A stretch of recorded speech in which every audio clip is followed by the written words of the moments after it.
பத்திரிகை நண்பர்கள், நீங்க தயவு செய்து மனிதாபிமானத்தோட இந்த பிரச்சனையை அணுக வேண்டும். உயிரிழந்தவங்க, காயம்பட்டவர்களுக்கெல்லாம் நம்ம அத்தனை பேர் இந்த நேரத்தில் துணையாக ஆறுதலா இருக்க வேண்டும் அப்படின்னு நான் உங்களையெல்லாம் நான் கேட்டுக்கிறேன்.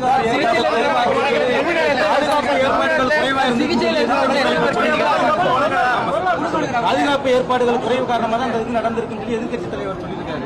அது எதிர்கட்சித் தலைவர் அவர் வைக்கக்கூடிய விமர்சனம். முதலமைச்சர் அவர்கள் நேற்று பார்த்திருக்கிறாங்க. திரு எதிர்கட்சித் தலைவர் அவர்களே அதே இடத்துல 2 நாட்களுக்கு முன்பு தன்னுடைய பிரச்சாரத்தை மேற்கொண்டிருக்கிறாங்க.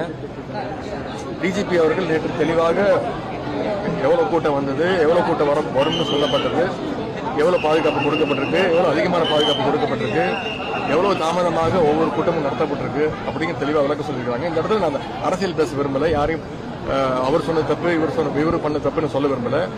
இதற்காக அந்த கமிஷன் அமைக்கப்பட்டிருக்கு. ஓய்வு பெற்ற நீதியரசர் அவங்க வராங்க.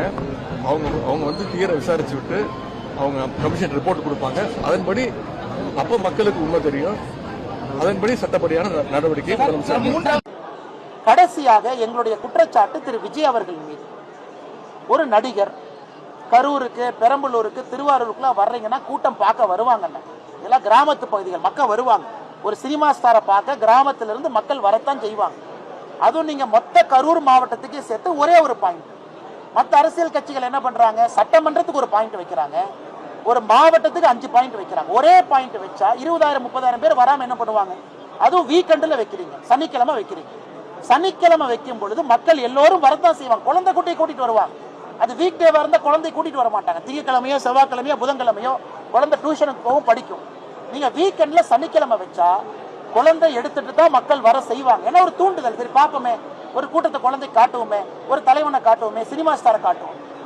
அதனால் விஜய் அவர்களை போன்றவர்கள் இதெல்லாம் யோசிக்கணும், இதெல்லாம் யோசிச்சு வைக்கணும். அவர் யாருமே, எந்த ஒரு தலைவரும் என்னுடைய கூட்டத்தில் யாராச்சும் இறக்கணும்னு யாரும் வரமாட்டாங்க. விஜய்க்கும் அது போன்ற மனப்பான்மை கிடையாது. பாவம், அவரும் மக்களை பார்க்கணும் ஆசையோட தான் வந்திருக்கணும், மக்களும் அவரை பார்க்கணும் ஆசையோட வந்திருக்கணும்.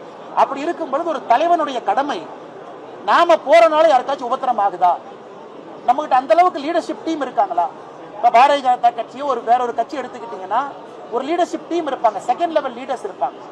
இன்னைக்கு தமிழக வெற்றி கழகத்தை பொறுத்தவரை இப்பதான் தலைவர்கள் வர்றாங்க, செகண்ட் லெவல் லீடர்ஷிப் டெவலப் ஆகுது. அப்படி இருக்கும் பொழுது யாரை கண்ட்ரோல் பண்ணுவாங்க, யாரை போய் தடுத்து நிறுத்துவாங்க, இதையெல்லாம் விஜய் அவர்கள் உணரணும்.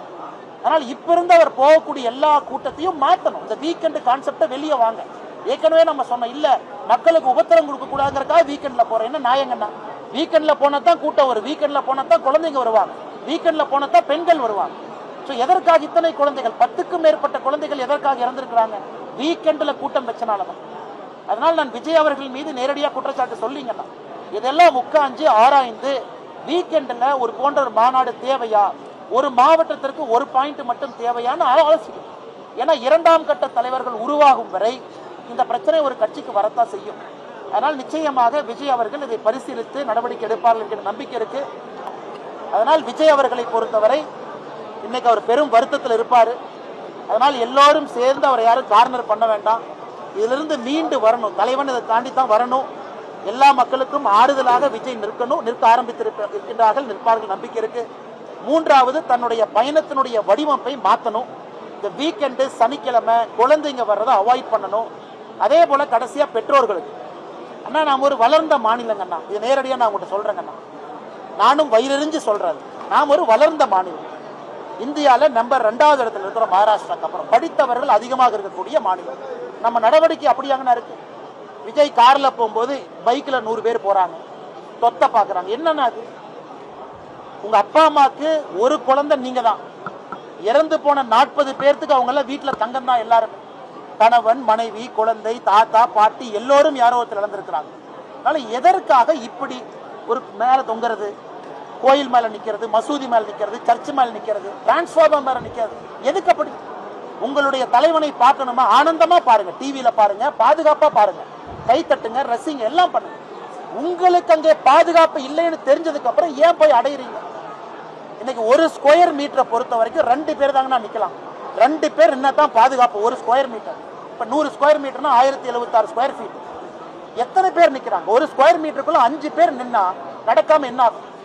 அதனால் யாரின் மீது குறை சொன்னாலும், அரசு, எஸ்பி, டிசி, விஜய், அவங்க இவங்கன்னு யாரு மேல சொன்னாலும் கூட்டத்துக்கு வருகின்ற ஒருத்தரும் யோசிக்கணும்.